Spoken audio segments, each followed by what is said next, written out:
Rusiyada Azərbaycana qarşı informasiya müstəvisində qarayaxma kampaniyası müşahidə edilir. Azala məxsus təyyarənin vurulmasından sonra başlanan bu cür kampaniyalar zamanla müəyyən qədər səngisə də, hazırda baş verənlər prosesin dayanmadığını, müvəqqəti gözləmədən sonra yenidən start verildiyini deməyə əsas verir. Siyasi şərhçi Asif Nərimanlı hesab edir ki, hibrid müharibə üsullarından istifadə edən bu kampaniyada əsas diqqət çəkən məqam onun mərkəzləşdirilmiş formada həyata keçirilməsi, yuxarıların konkret tezislərinə əsaslanmasıdır. Media, sosial media platformaları və Telegram kanalları vasitəsilə aparılan kampaniyada saxta metodlardan geniş istifadə edilir. Azərbaycanın müstəqil xarici siyasət kursunu hədəfə alan materiallar tirajlanır. Deepfake texnologiyası ilə Azərbaycan rəsmilərinin adından saxta açıqlamalar, video çıxışlar hazırlanır. Rusiya daxilində Azərbaycana və azərbaycanlılara qarşı nifrətin yaradılmasına hesablanmış dezinformasiyalar yayılır. Bu kampaniyanın birbaşa yuxarıların, Kremlin, Rusiya Müdafiə Nazirliyinin istiqamətverici tezisləri ilə mərkəzləşdirilmiş şəkildə aparıldığı aydın görünür. Qarayaxma kampaniyasını icra edən resurslar iki kateqoriyaya ayrılır.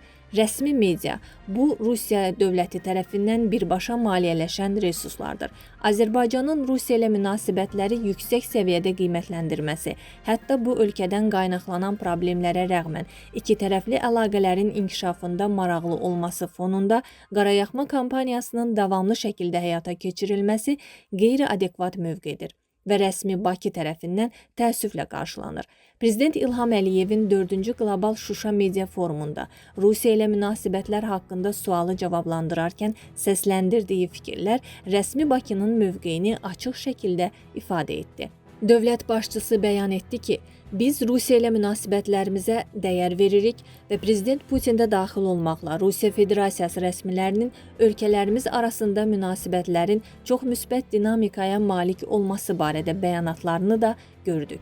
Xarici İşlər Naziri Ceyhun Bayramov 16 iyulda Rusiyaya səfər edib.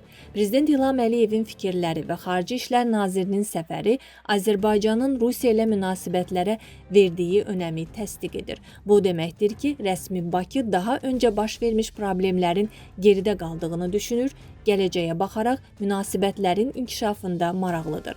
Rusiyada isə Azərbaycanla münasibətlərə dair ikiyüzlü mövqe sərgilənir. Bir tərəfdən rəsmilər müsbət bəyanatlar verir, digər tərəfdən isə informasiya müstəvisində ölkəmizə qarşı hibrid hücumlar təşkil olunur.